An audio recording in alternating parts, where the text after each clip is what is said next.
All right, A-Pushins, here we go with the second to last note set of the entire year, looking at the 1960s into the early 1970s. The turbulent 60s here covers two really, really big deal presidencies and a pretty rockin' time in American history, as it were.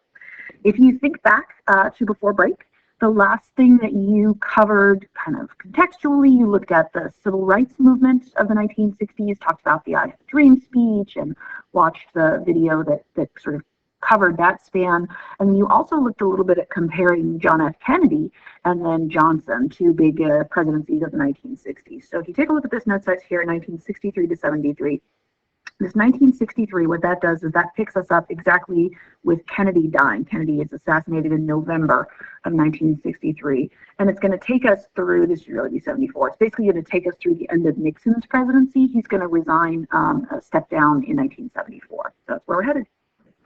So we're going to start off by talking just a little bit about Johnson, Lyndon Baines Johnson. In the web quest that you guys were working on before break, you looked a little bit at some of his speeches and a few things. Johnson is one of those really important kind of pivotal presidents. He's also very controversial. There's a lot of people still today who don't like him, largely because of the Vietnam War. But he's a major impact on kind of American economy and government. Here we go. Johnson's kind of an interesting character. He's probably one of our only presidents that you can really say was actually born into poverty. He was born the son of a sharecropper in like southern Texas, so he grew up very poor, sort of scrambling as like kind of a bootstrap type, backstory. And he came of age, like he became a politician in his young life during the New Deal. And he's sort of very dedicated to that kind of New Deal style of liberalism. That's a really important connection to make. Very common 20th century comparison is kind of LBJ and FDR and the New Deal versus Johnson's programs that we'll talk about in just a second here. But Johnson, unlike FDR, was very kind of like rude and crude and uncouth. What you're seeing in this picture here is him giving a politician, I believe, what was called the Johnson treatment. He was kind of tall. He would like loom in people's faces and like talk real loud and kind of get up in their space and use that to intimidate. He was a really skilled politician. He had been in the Senate for a long time before he became vice president and then president when Kennedy was assassinated. And he was just really good at sort of making deals and brokering deals and relationships and things of that nature. So very successful in that way. He serves out the rest of Kennedy's term. So Kennedy's assassinated in November of 64, Kennedy's assassinated in November of 63, and then a year later in November of 64 would have been Kennedy's reelection, but instead what we get is Johnson running. Johnson, as you may remember from some of the stuff you guys looked at last week, is actually very pro-civil rights laws. He uses Kennedy's death, uses Kennedy's sort of martyr status to push forward the Civil Rights Act of 1964. Huge deal piece of legislation that basically ended Jim Crow in the United States. And so he's running on this platform of, kind of continuing Kennedy's legacy and this New Deal liberalism. And his opposite, the Republicans are going to go with an interesting character, and this is a guy named Barry Goldwater. Goldwater is significant for a couple of reasons. Number one, he's from Arizona, so he's sort of our first politician to really represent that kind of like southwestern, like Sun Belt area that we mentioned in some previous note sets. Goldwater is also one of the politicians that I talked about when we were talking about the rise of the new conservative movement, people who looked at Eisenhower in the 1950s and said, well, this guy isn't really a conservative, and we're trying to kind of like redefine the Republican Party. Goldwater also, however, was very known for being like super anti-communist and very aggressively so in a like, let's just kind of drop the bomb on them all type way. And a lot of people accurately saw him as like dangerous, that he was kind of a madman and that he was somebody who needed to be controlled or who would have to be controlled in order to make things work. The Johnson campaign comes with a very famous commercial with some very famous imagery, which I'm going to splice in here so that you guys can take a look at it. It's called the Daisy Girl ad, and it only ran once. I think it ran during, I don't know, some sort of primetime event, and it was so sort of controversial when it ran that they pulled it, but it made a very big impression, and it still gets referenced a lot in modern media, so it's a good thing to recognize. So you can take a look at this Daisy Girl campaign commercial ad and think a little bit about what that has to say about Johnson, or excuse me, about Goldwater.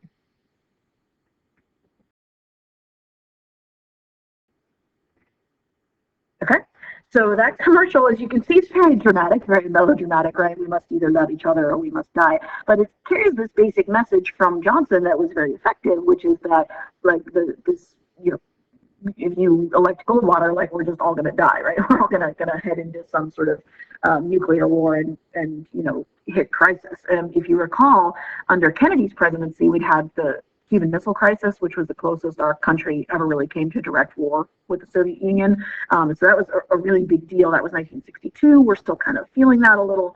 And so Goldwater kind of crashes and burns with it. So take a look at this 1964 electoral map. The thing that obviously strikes immediately is that Johnson wins pretty overwhelmingly. But the thing that should draw your attention here, that's very interesting, is what's going on in the South here. So this is sort of our deep South, right? Kind of the heart of the Confederacy. Johnson wins Texas. He's from Texas and some other southern states as well. But this band right here really gives us 1964 as the end of something that we've kind of been tracing since the Civil War, and that's this whole idea of the Solid South. Remember that all the way since the end of Reconstruction, so since white Southerners regained control of their governments after the Civil War, right, starting in about 1880, what we have seen is a consistent vote from this block of former Confederate states for the South for basically 100 years, right? So we have 1880, 1884, 88, 92, 96, 1900, 1904, etc. These years right in here, this is Teddy Roosevelt, right? That's the big kind of takeover there. Excuse me. Apologize, that's Woodrow Wilson, which is the big Democratic takeover that you're looking at there, 1920, 24, 28, 1932. This is FDR's first run, 36 and 40. Those are all the FDR elections, 44 as well. And then 48, right, this is where you start to see Truman and some of his civil rights Dixiecrat policies kind of chipping away with that third party down there that was Strom Thurmond. 52, 56, 60, this is where we've been kind of in the last few weeks talking about the wavering of the Solid South. And here, finally in 1964, we got that flip. So if you looked at politics after we talked about the Civil War and who voted for which party, and you kind of thought to yourself, like, well, when did that flip, right? When did that change? Here is your answer. It starts to change a little in the 1940s with Roosevelt and then Truman, but it really doesn't fully coalesce, that flip in the way that deep Southern states vote until 1964. We're going to see some wavering back and forth when we hit Carter in the 1970s, etc. But this is really truly 1964 is a good year to peg as the end of this tradition or this trend of former Confederate states voting a solid, reliable Democratic bloc. It's a big deal. So what we have to do then, or what we have to understand then, is kind of that the politics as of 1964 have taken a shift. And this is sort of who we're looking at when we're defining liberal and conservative post-1964. So when we look at liberals, kind of LBJ liberals, we're looking at people who are anti-communist in general, especially abroad. So that's the Vietnam War right in there. But in general, we're in favor of big government, as we will see when we talk about the Great Society in just a sec. We're also going to see the liberals tend to be in favor of social programs, social welfare programs, those kinds of things.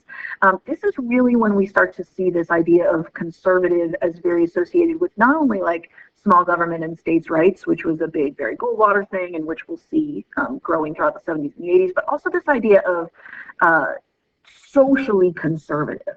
That's not something, if you trace politics back and you look at the 1840s and what was considered liberal and conservative, the idea of a social conservative platform is not really something that we would have seen before.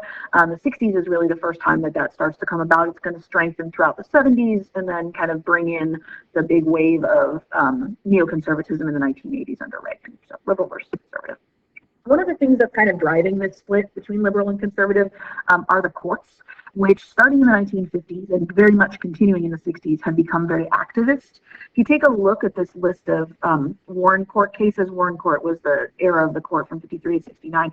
These should all look pretty familiar to you. They're all cases that come up in civics, if you cast your mind back to last year. And they're all cases that, for the most part, a lot of these are sort of rights of the accused. So you have protection from search and seizure. You have a right to a lawyer. You have the right to be informed of your rights. That's the Miranda case, right? You might remember maybe Tinker versus Des Moines. That's the one about the students and their right to freedom of speech at school. They were wearing the armbands to protest the Vietnam War. So what we're seeing in general in the 1960s, and an important phrase to know, is what people who don't like it call judicial activism, and that is the courts taking a much more like, I guess you could say, liberal lean at the Constitution and interpreting the Constitution in a way that's more consummate with like modern society, but that doesn't, go along with the kind of strict constructionalist view that a lot of people who are more conservative take. So the Warren Court is one of the things that's driving the kind of shift in what we call liberal and conservative. It's a pretty important era of the court. There are also just a couple of very kind of key wedge issues or splinter issues that are going to cause the rise of that neoconservative movement. Three that I've got here are going to be kind of three key issues for the social conservative movement as it grows. One of them, as we've kind of been hinting at, is definitely civil rights. So Brown versus Board pushes a lot of people into kind of what they would consider socially conservative or pro-segregation, anti-civil rights type stance. The other two that are worth noting, in 1962, there's a really big deal Supreme Court ruling called Engel versus Vital, which outlaws prayer in public school. So people who are, sort of strongly religious, strongly Christian religious, and feel that the Engel versus Vital sort of goes against that. This is going to be one of the things that will drive them out of the Democratic Party and into a more socially conservative stance. And the same thing with Griswold versus Connecticut is one of the first court cases that really deals with like birth control. The birth control pill, the hormonal birth control pill, was introduced in 1960 or 1961. And Griswold versus Connecticut essentially decrees that you can't be refused the right to contraception, although obviously that's still an issue that draws a lot of criticism and a lot of controversy today. So those three issues, sort of contraceptions, what's eventually going to become the debate over abortion, school prayer, and then like segregation and civil rights. Those are three things that are really going to shape kind of the bedrock of that like social conservative backlash. Meanwhile, however, LBJ is going to go full bore liberal. He's going to introduce in 1964, while he's running for president, a slate of programs that he calls the Great Society. So Great Society is the term for Johnson's social programs in the same way that the New Deal was the term for, LBJ's social programs, and John F. Kennedy had his New Frontier that didn't really get going. Teddy Roosevelt had his Square Deal. So this is just another in a series of like names, terms that go along with the Great Society here. Johnson talked about the Great Society as a war on poverty and really wanted to end generational poverty in a way by creating a whole slate of programs run by and funded by the federal government that would provide like ladders out of poverty, or provide what we call today a social safety net, right? A place to catch people so that they don't kind of fall through the cracks. The foundational principle that I have down here at the bottom is sort of a good way to generally understand the Great Society, which is the idea that the best way to deal with poverty, it's not just to give people more money, which is kind of more what the New Deal did with a lot of its jobs programs, but actually to help them like better themselves. So provide like educational opportunities, provide opportunities for people to be exposed to art and literature, to have job training, to develop their communities from within, those kinds of things. So the Great Society is going to wind up being a major slate of economic programs. Only real other comparable set of programs in terms of how many there are and how widespread and impactful they are is the New Deal. And the sort of centerpiece of it is the passage of this, the Economic Opportunities Act, which creates the OEO, the Office of Economic Opportunity. So this is what creates the federal food stamp program, basically, that we still have today. Many states had their own food stamp programs before this. This is when the federal food stamp program goes into effect. Upward Bound and Head Start are both educational programs. Upward Bound provides free or subsidized preschool for students who can't pay for preschool on their own. And then, I got those flipped. Head Start is free or subsidized preschool. And then Upward Bound is a college program that's available on most college campuses. Some of you guys might wind up finding yourself in this. If you're the first student in your family to go to college, so if you're a first-generation college student, you can usually hook up with Upward Bound. They do a lot of, they work with like families on FAFSA, and they do summer initiation programs, and they work to help students who don't have a lot of experience with kind of the world of college to kind of stay in and stay connected to college itself. It's also going to take Social Security, which originally was very focused around just the elderly, and expanded out a lot to include a lot more of the disability benefits that it includes today, and then also the medical health insurance benefits, which we'll see in a sec. So that's the OEO. Again, that sort of safety net is very much what we're looking at there. Another big tent pole of the Great Society programs are those major pieces of civil rights legislation that hopefully you should have gotten last week, but if you didn't, they are here and they are very, very, very, very important. If I was going to make a list of like the top 10 most important pieces of legislation in American history and on the AP exam, the Civil Rights Act of 64 would definitely be up there. Maybe it might not be number one, but it's certainly close if it's not. So the Civil Rights Act of 1964 ends de jure segregation in the United States. It ends segregation by law. It is no longer legal to segregate in any public place. If you've got a business that's open to the public, you can't segregate based on race. It also creates the Equal Employment Opportunities Commission to monitor and make sure that people are not discriminating in hiring. The Voting Rights Act of 65 makes it illegal to discriminate based on race in voting. It creates a commission that was around for a long time, up until just a couple of years ago, that monitors states that have a history of voting discrimination and ensures that they're not passing laws that don't say, Black people can't vote, but that create kind of other barriers. So that's what the Voting Rights Act is about. Another thing the Great Society does that's kind of along the civil rights line, it doesn't really fit neatly anywhere else, is that it redoes our immigration. So the last time that we redid our immigration, as you might recall, if you cast your mind back to the beginning of last unit, was in the 1920s when we got all freaked out about like radicalism and communism. It was like the first Red Scare, and we had this whole national origin system. So in 1965, we redo that to be a little less racist, although still somewhat institutionally racist. And this is basically still the system that we have today. It's been overhauled in some sort of tweaks in some ways at various points in time since then, especially in the 1980s. But basically, the system that's created in 1965 is the one we still have today. No national origins quota or anything like that. Other aspects of the Great Society. So the Great Society also focuses a lot on urban and inner city issues.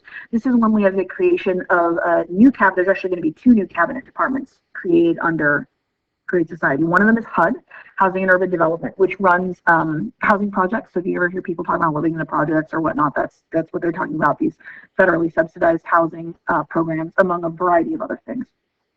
And then also, and this is like a little late, as you might notice if you take a look here, but it's a pretty important piece of legislation. It's called the Fair Housing Act, or sometimes the Civil Rights Act of 68. And what this does is fight a practice called redlining that we're going to talk a little bit more about later on in this minute sec.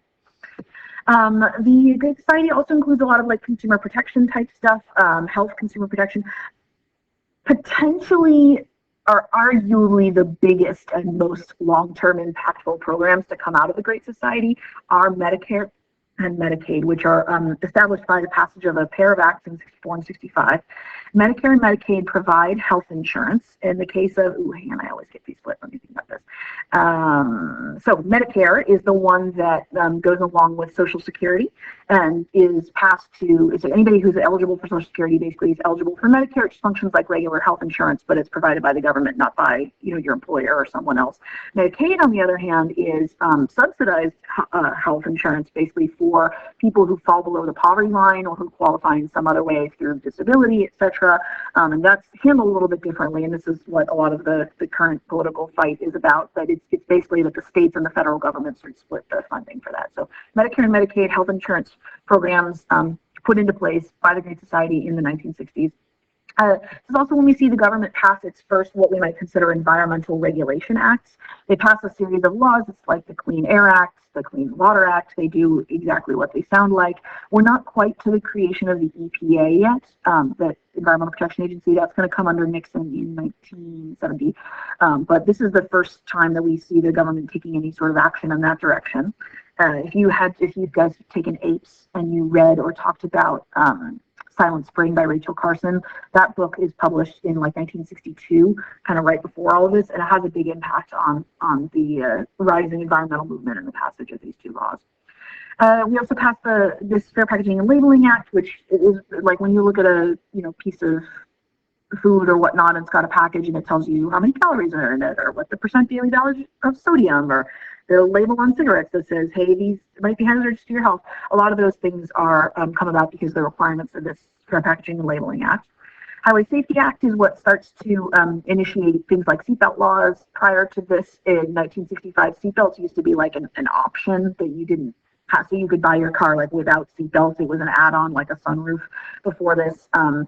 The Highway Safety Act also changes how like roads are constructed, so it makes it so that if you're going to paint whatever lane markers on roads, that you have to paint them like fluorescent or reflective so that people can see them at night too. And if you're going to put a sign by the road, it has to be made from breakaway material, those kinds of things. So a lot of just kind of general consumer and health protection type stuff associated with the Great Society. Lots of arts programs. This is when the federal government starts to fund a lot of the major arts programs that it funds today. So the National Endowment for the Humanities that we have down here, National Endowment for the Arts.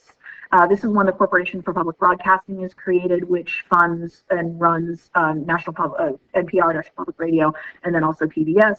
A lot of, if you are a public library or public museum, then you probably get at least some of your federal funding through the Institute of Museum and Library Services. That's all part of Great Society.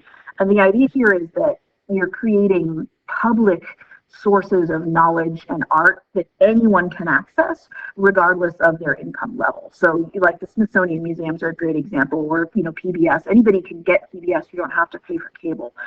You just have to have some TV that you can plug in an antenna, and your kids can benefit from Sesame Street, or you can walk into the Smithsonian, or you can use your public library, right? Those kinds of things.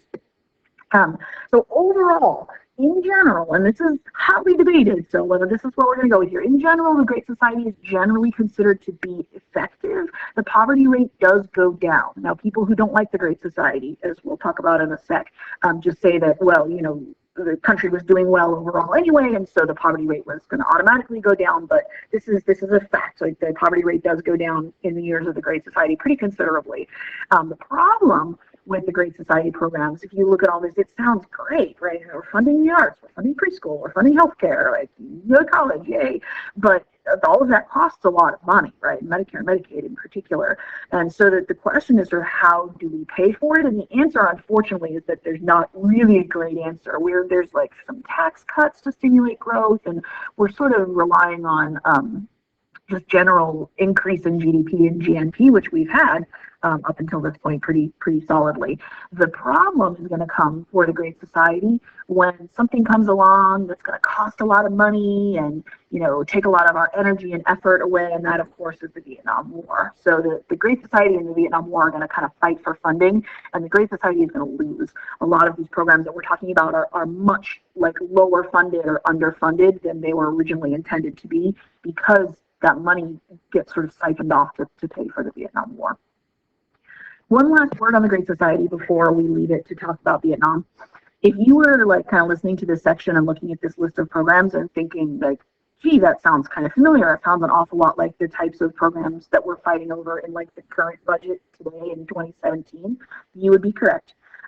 If you are, or if you know somebody who considers themselves a very strong conservative, so they are a fiscal conservative, they want to see our government really shrink its budget, that's sort of a Paul Ryan type thing. The Great Society programs are like the on-ramp to the apocalypse. Like this is, if you are again a kind of a hardline fiscal conservative, this is where the federal government went wrong, right? This is where we started to do too much, we took on too much. The New Deal was one thing, but this is like too far, and we kind of been getting too big and overstepping our bounds ever since. And all of these things that are in here, they're great, but they should be handled by private industry, or they should be handled by the states, right, if you're going to put them in the hands of government. So from the 1960s through today, one of the big things that conservatives and liberals fight over are these Great Society programs. People who are liberal tend to really like these, right? If you're a liberal person, you probably listen to that and we're like, wow, it sounds really great. Like those are all things that I like and I'm happy that the government is doing. But people who are conservative, again, see them as a big overstepping of like the government's role in society. And so that's why a lot of them are still kind of contentious today, although very ingrained in our society. So that's a pretty important point. The Great Society is like the height of 20th century liberalism. This is as big and as bold as we're going to go, and we're going to spend the rest of the 20th century sort of fighting over how to play all of this stuff out. So if you are a person especially who is pretty liberal and you just listen to that, you might be coming out of this thinking that Johnson is pretty awesome and that you are a big fan. However, a lot of people who are on the more liberal side of the spectrum really don't like Johnson and don't have a very good memory of him. If you look at him, he is ranked kind of middling low usually on those presidents lists, and a lot of that is because of Vietnam. It's going to come to dominate his entire presidency. It's going to sort of suck us into what was for a long time America's longest war, although it's not anymore. And so we're going to take a little bit of time here to talk just a bit about the Vietnam War and kind of what's generally going on in there. Your textbook definitely illuminates some of this in some more depth. So just a reminder of what's going on here. So Vietnam has been an area where the United States has had some involvement since about the 1950s. So recall that this whole area used to be called French Indochina, right? Everything that was all Vietnam, Laos, and Cambodia, that was all a French colony, French Indochina. And they've been fighting for their independence since the 1930s. And then in the 1950s, 1954 to be exact, the French withdraw. This is post-World War II. And the French Indochina is dissolved. We create Laos, Cambodia, and then North and South Vietnam. Some geographic stuff that you need to know. North Vietnam, which is communist, sorry. The capital of North Vietnam is the city of Hanoi. That's a good one to remember, recognize it's Hanoi. South Vietnam, the capital of South Vietnam, is a city that was called Saigon, Saigon, and that's also a pretty important city to know. There's going to be a lot of fighting over Saigon, and when it eventually falls, it's going to be a fairly big deal.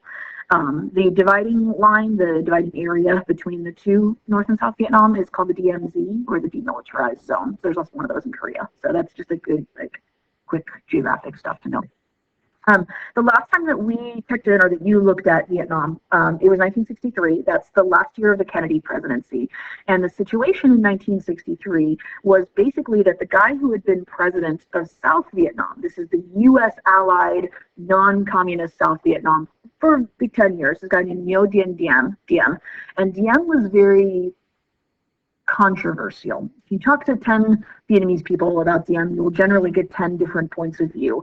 And part of the issue was that Vietnam was not only divided north and south, like if you consider this a civil war, that's not just communist, non-communist, there's also a lot of religious civil war essentially going on. Diem himself is Catholic, and the significant Buddhist minority in Vietnam felt fairly accurately that they were being oppressed and discriminated against by the Diem regime. There's a lot of stuff that we'll get into, that your textbook gets into a little bit more, but in 1963, there's essentially an internal uprising within South Vietnam going on that's based on this sort of Catholic versus Buddhist, Christian versus Buddhist divide in the country.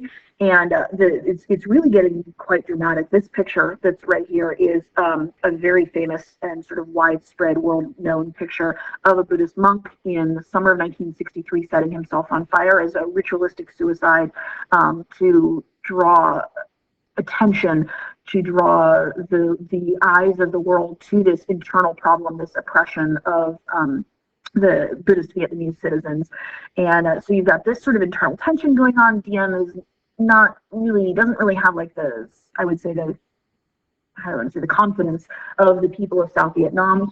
They're supposed to be holding elections to reunify Vietnam in 63. He doesn't want to hold them because they're pretty sure that the communists are going to win. The communist leader of North Vietnam, by the way, meanwhile, is a guy named Ho Chi Minh up here. That's a good name to recognize as well. And so in 1963, November of 63, just a few weeks before Kennedy himself is assassinated, Diem is going to be assassinated as well. There's a coup. He's overthrown. He's assassinated. The U.S. CIA is involved in the overthrow, if not directly in the assassination itself, and that sets the stage for this sort of instability in South Vietnam. So Kennedy assassinated November 63.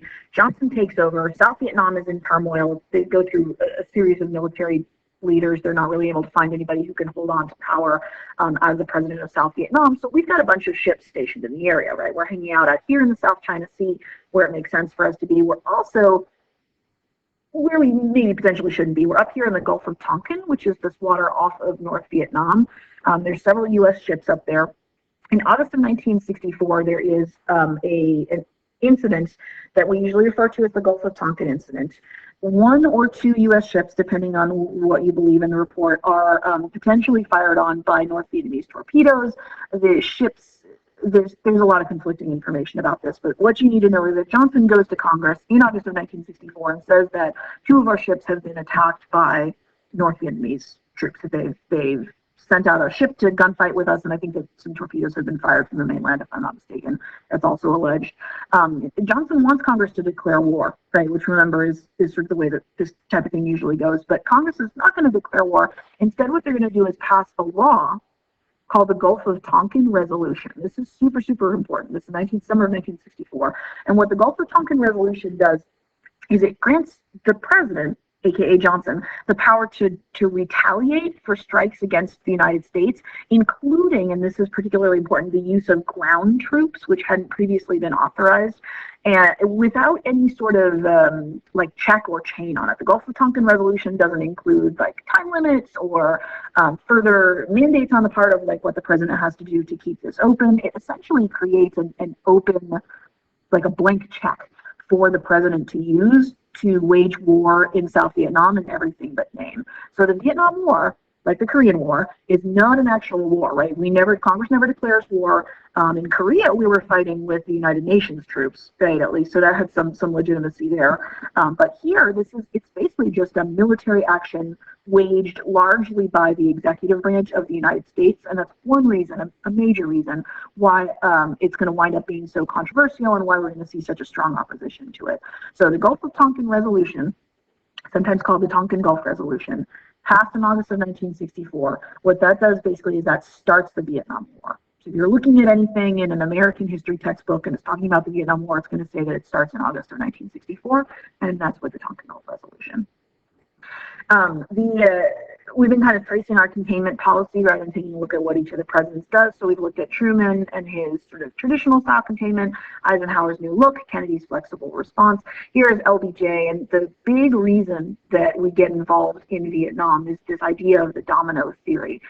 This is the idea that South Vietnam is the kind of crucial lead domino in this, tremulous situation in Southeast Asia, and that if we let South Vietnam fall, if South Vietnam becomes communist, that it's going to take all of these other countries with it, and Cambodia will go, and Laos, and Thailand, and all the way over to India and Pakistan, right? That it's going to just sort of take out the whole region. So, I don't know if you're right up there, right? So Johnson is strongly convinced, as are a lot of people in his presidency, that like we have to hold the line here, right? If we let South Vietnam fall, then we're basically allowing the war to just kind of go forward.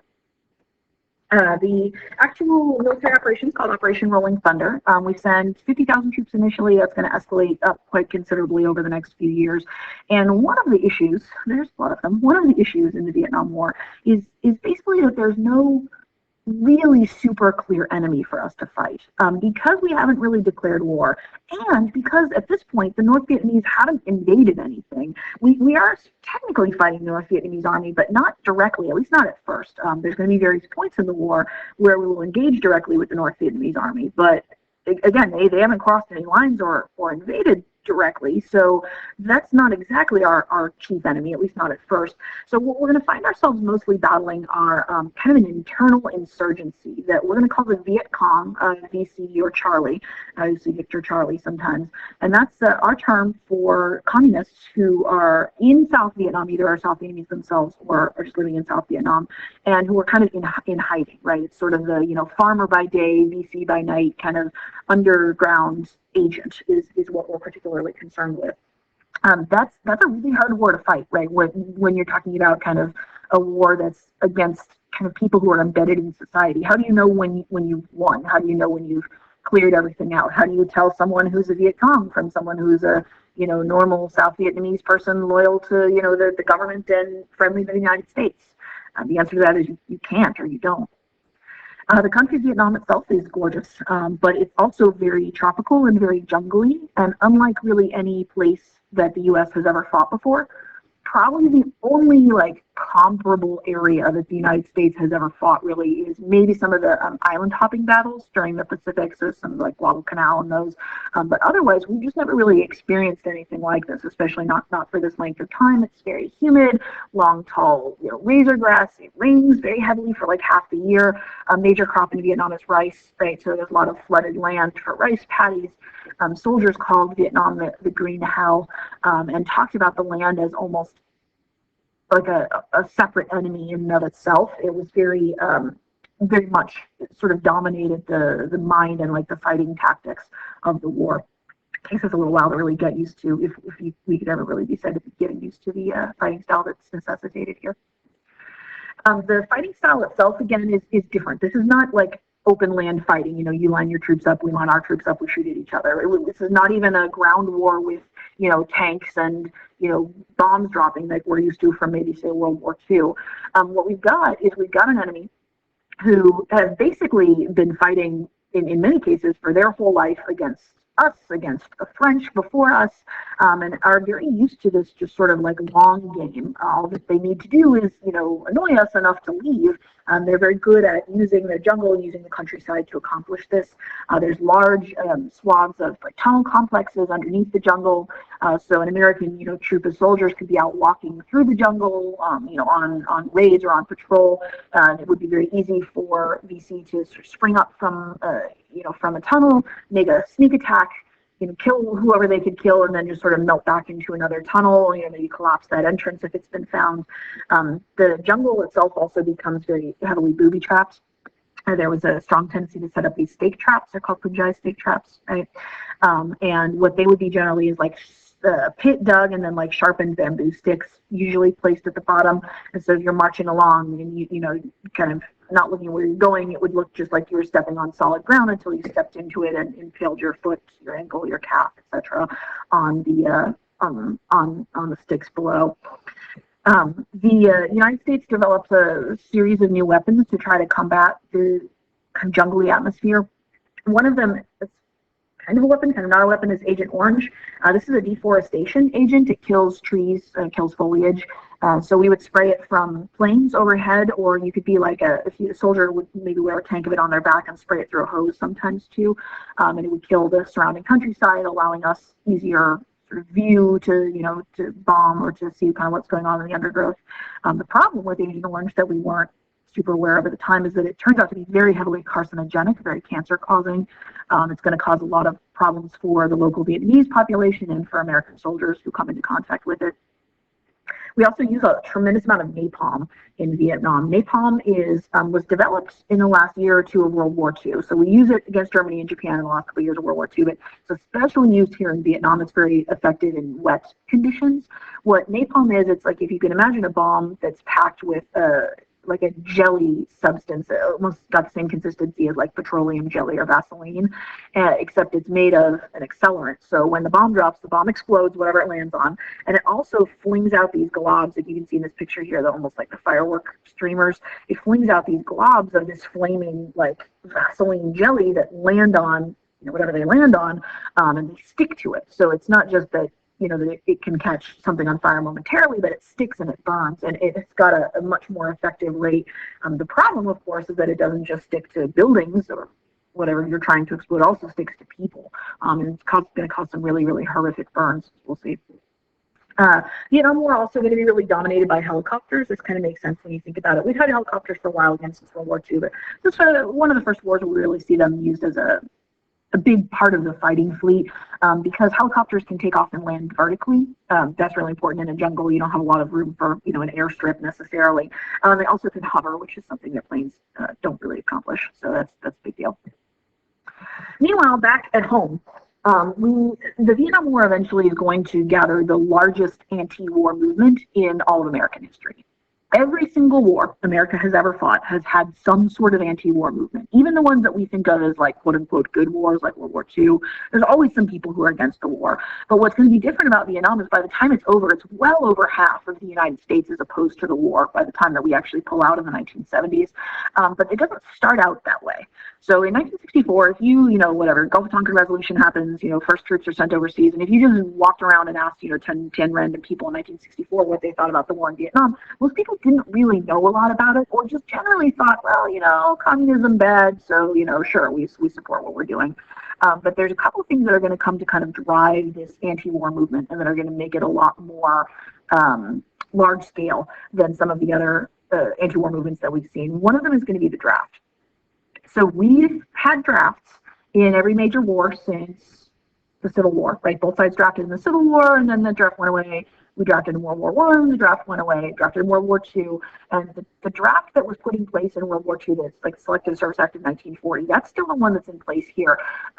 and so this isn't, again, it's not new. We fought wars with drafts before, but what is new, and what's going to impact the perception of the draft is that a lot more people are now middle class. A lot of more kids are middle class, and so they qualify for a specific kind of draft exemption that's never been quite as big of a deal before. And that is the fact that if you are in college, if you're in school, then you can have your draft deferred, excuse me, not exempted, but deferred until you get out of school. And so if you think about that essentially by paying for college, you can like pay to keep your kid out of the war, out of the army. That's the kind of thing that's really going to drive some of the anti-war movement. So you get here, yeah. So you get this whole sort of like rich man's war, poor man's fight type thing, or type response, I guess you could say, from a lot of people who don't like the draft and think that it's generally unfair. Um, the the draft itself ensures that the army in Vietnam is like a skewed representation of society. So if you look, for example, at the African American population in the United States, it's always been, I think, 11 or 12% of the American population identifies as African American or Black. And then if you look at the Army during Vietnam, it's like a little under 30% of the Army is African American or Black. The same holds true for sort of other underprivileged classes. So you've got an Army that skews overwhelmingly poor, overwhelmingly minority, because, again, there's this growing middle class of people who, kind of had their kids grow up in the suburbs. They were baby boomers, and they're able to sort of stay at home and look at this divide and see it as deeply unfair. And that's a lot of what's going to drive the early parts of the anti-Vietnam War movement, which are going to be largely youth-driven. Other things that are going to drive the Vietnam anti-war movement, this question that we already talked about, which is that there's not a very clear end point or enemy in Vietnam. We know generally that we don't like communists, but like, when do we get to leave? What is the end goal? That's all a little bit more vague than I think people would like it to be. And then the other thing, and this is really, really not to be underestimated, that Vietnam is the first war that we have ever fought where we have televisions and where we can see the war a little more directly. If you think back to the last time that we fought a big war, right, World War II, that was in the 1940s. And so the only way that people could see what was actually going on, like a visual, movie, right, or video captured image of the war, was going to be through newsreels that were mostly done by the government and were shown before movies. Those are very heavily controlled and very heavily edited. That what goes on the CBS Evening News or what goes on ABC News or NBC News, that's edited too, but it's much less edited. So one of the things that's true about the Vietnam War is that people tend to perceive it as being like way worse than other wars, that it's, we're doing these awful things and these awful things are being done to our soldiers, and it's worse, it's more atrocious, there's these more atrocities. And that's not really true. A war is always awful, and we always do atrocities, and we always have atrocities done to us. We've just never had to see them, at 6 p.m. while we're sitting in our living rooms eating a plate of spaghetti before, right? It's just never been quite that present.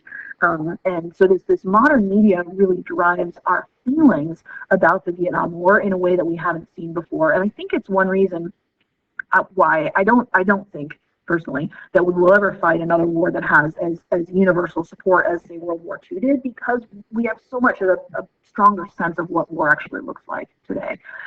So one of the big faces of media in the 1960s is this guy right here. This is Walter Cronkite, who was the host of the CBS Evening News for ever, and was sort of very trusted. And at the end, on Sundays, at the end of the CBS Evening News, that Cronkite would run this whole list. They would scroll a list of all of the young men who had died in Vietnam that week and all of their ages. And so it's just sort of keeping these kinds of atrocities front and center. You were seeing fights, you were seeing people dying, you were seeing people executed on live TV. This is a very famous shot of a Saigon police chief executing a suspected VC. You're seeing the reality, and this is a really famous Pulitzer Prize winning photo of a young girl whose clothes have been burned off of her by napalm, skin damage. So this is all, again, it's not like nobody ever got burned or died in World War II. We just didn't see it. It wasn't that present in the way that the Vietnam War is. So this sort of television war aspect of Vietnam really drives a lot of the anti-war movement in a way that we've never really seen before. Okay.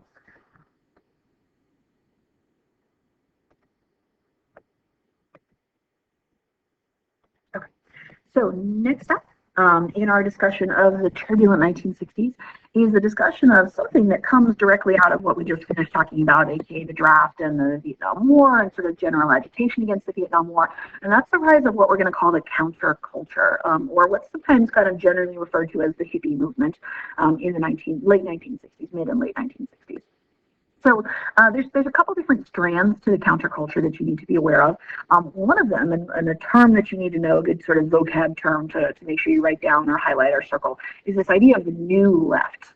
And the New Left was a liberal, political, youth-driven movement in the 1960s that looked at politicians like Johnson in the Democratic Party and said, you know what, you say you're liberal, but that's not the kind of liberalism that I believe or that I think we should be standing for, that your immoral policies like the Vietnam War, that you're too focused on, fighting communism abroad and not focused enough on, these social programs here at home, that you're, sort of not paying enough attention to racial, social issues, gender issues, those kinds of things. And so a lot of the struggle in the Democratic Party in the 1960s is not dissimilar from what's going on in the Democratic Party currently. And that's a struggle between kind of like the mainstream liberal Democratic Party, Johnson and sort of his people, and then this young new youth, what we might call progressive, right, today, sort of subset that's going to be much more anti-Vietnam War, pro sort of social reform, extreme sort of radical social reform. And so that internal struggle within the Democratic Party is going to eventually divide them by the late 1960s, as we'll see.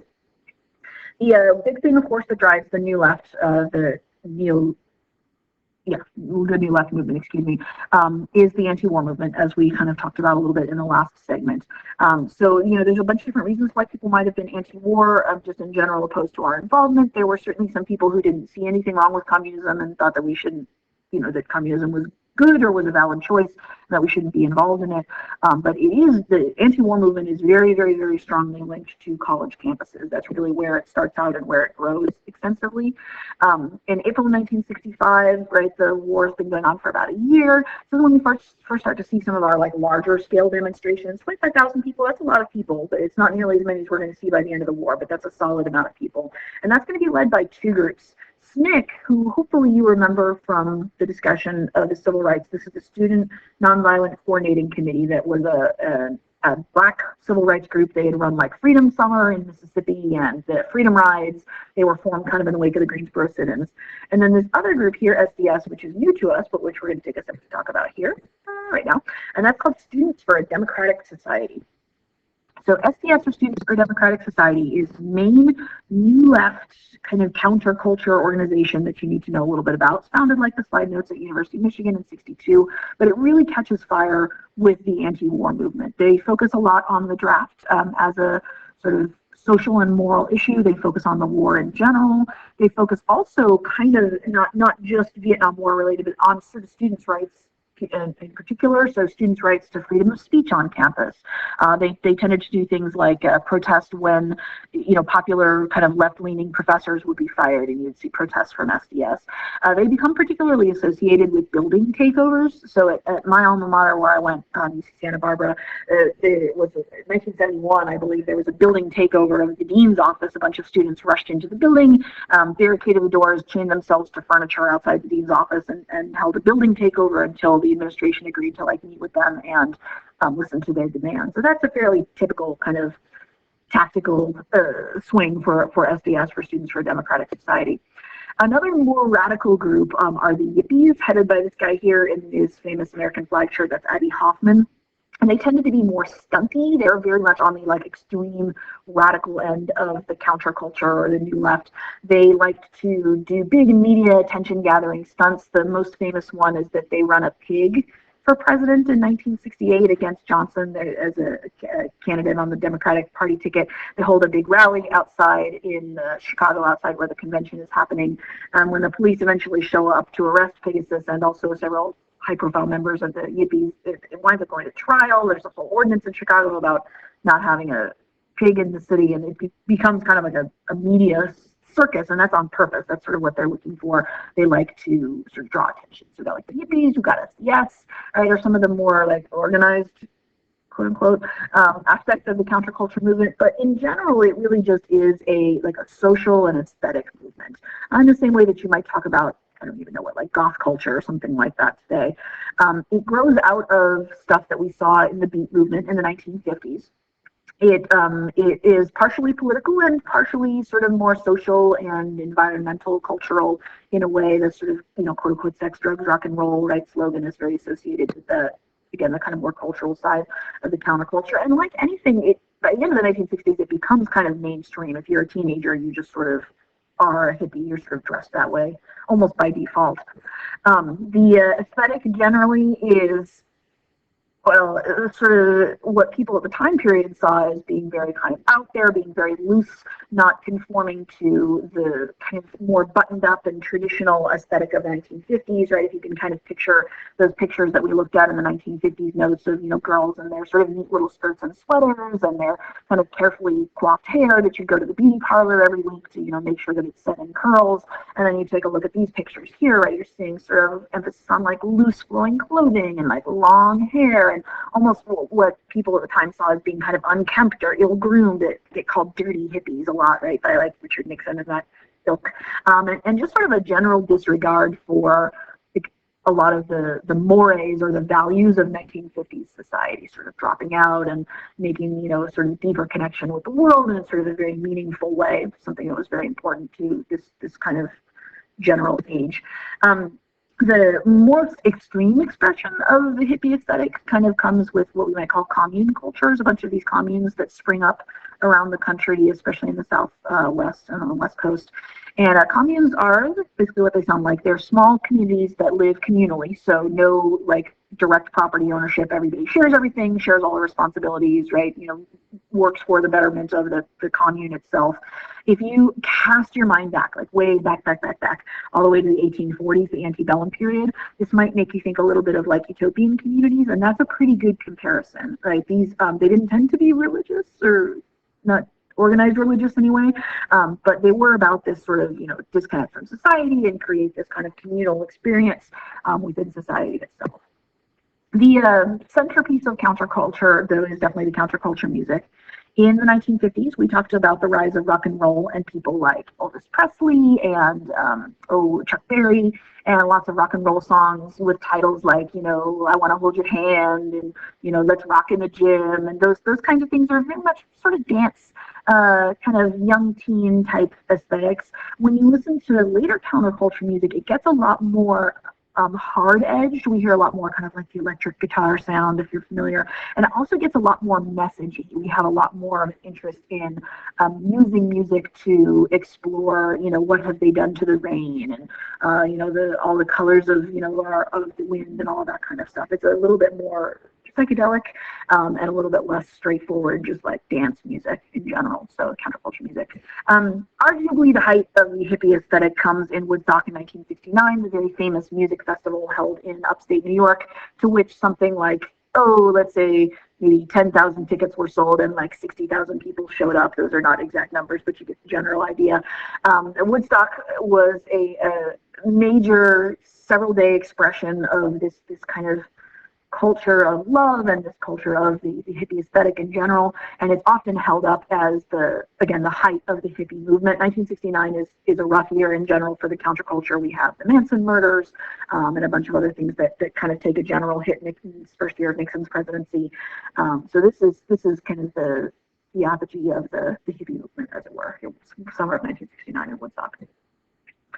By 1968, by 1969, like I said, it's become less of like, I'm a rebel and I'm dressing like a hippie, and more like I'm a normal teen, so I'm dressing like a hippie. It's become a lot more mainstream, as happens with a lot of our kind of outside fringe movements.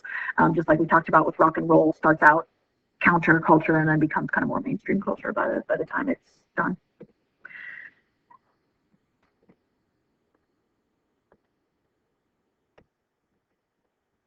Okay, so we're going to pause there. This is about the first half of these notes in the 1960s, which are long, as you might have noticed. When we come back to these, we're going to check in on several other social movements. We'll look at what's going on in the Black community and in the Hispanic community, Native Americans, women, a couple of other groups, and then we'll finish out by getting ourselves up to Richard Nixon and to Watergate. So we'll see you soon for part 2. Thanks.